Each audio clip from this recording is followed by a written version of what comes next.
Alright guys, so let's look at questions on frictional forces.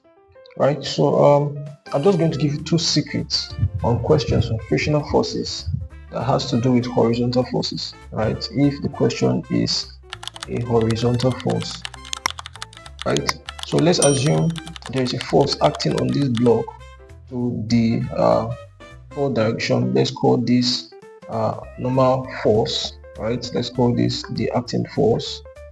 Right, and there's a frictional force also acting on the block. Let's assume this is a frictional force. Naturally, if there is a force which is called the applied force, if there's an applied force acting on this block in the right direction, there's going to be a frictional limiting force that is trying to, an equal and opposite force trying to limit the block from moving. Right, so in this case, what do we do to resolve the force? The net force, or let's say the resolution of the force in the x-axis, because in a number line system, these two places are our x-axis. This is our positive x, and this is our negative x, and this is our positive y, and this is our negative y. Right, you can see that there's a force acting, an applied force here. This one is our applied force, and this part is our limiting force, or the frictional force. Right, the frictional force that is also, we're also seeing in this diagram. What do? We resolve the force to the x-axis. Starting from this one, we'll say the force, the applied force of cos 0, because this part, right, or let's say applied force cos theta 1, because this is the first one, plus the applied force or the frictional force cos theta 2. Now what are these theta 1 and theta 2? The theta 1 is at the 0 degree, and the theta 2 is at the 180 degree. Always, it's always like that. So let's just resolve them. It is just going to be the force A, which is the applied force, cos 0. Naturally, it's going to be 0 because the line is starting from 0 here, 0 going to 90, going to 180. So this force is at the 180 degree mark. This force is at the 0 degree mark. So this force here, if the angle here is at a 0 degree and the angle here is at a 180 degrees, right, it's something I want you to know, plus the force 2, which is the frictional force, cos what, 180 degree. So if we have this formula, we are good to scale. This is known as our resolved force, EF of x. This E here is just like the summation of all the force to the x-axis. So this is the first formula you're going to use to solve question.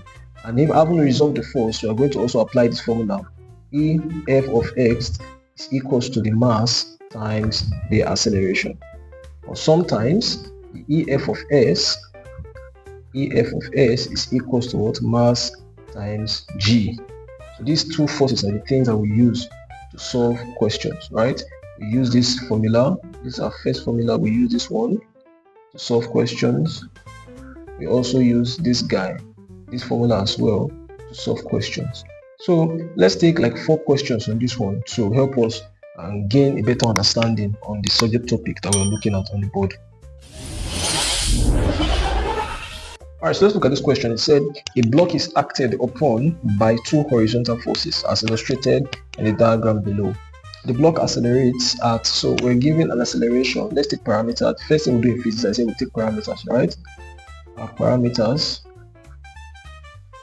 that they give us an acceleration of what? 2 meters per second square.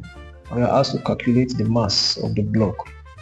We're not given the mass, so we have to calculate the mass of the block. They give us an applied force. The force was applied on 20 Newton, and they give us a limiting frictional force of 8 Newton. So it is this, with these values, we will be able to solve the question. So let's try and solve the question. So I said the first thing, what we have 2 horizontal forces. The summation of the forces in the x direction, because there are 2 x's here, will be the applied force cos 0 plus the frictional force cos 180, right? So if we continue with that, EF of x, what's our applied force? It is 20 cos 0 plus, next, the frictional force is 8 cos 180. So if you try in your calculator, what is cos 0?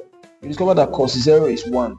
So what we have there is 20 times 1. 20 times 1, right? Plus cos 180. If you check your calculator, what is cos 180? You see it's minus 1. That will be what? Plus 8 times minus 1. Alright, so if you solve this problem, we're going to have 20 times 1 is 20. 8 times minus 1, if I try to bracket this, I'm going to have plus minus 8.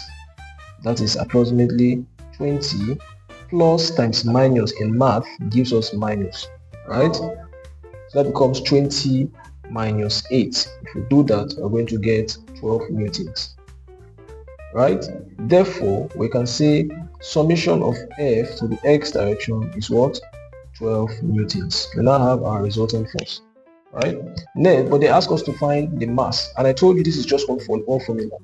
We're also going to get another formula, just really the line to differentiate their work, right? Just like this.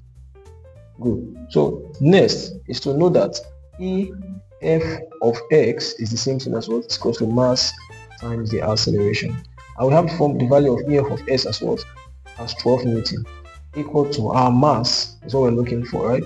And our acceleration was given in the question. If you check the question above, you see that our acceleration was given in the question as what?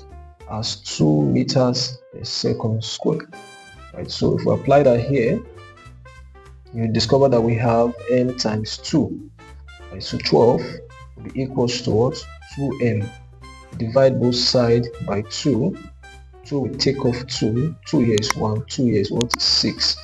Our mass, the mass of the block is 6 kilogram, right? It's simple as it gets. So using that analogy, using my formula, you can easily get the answer to questions as regard to this. Let's take one more question to buttress our understanding of this.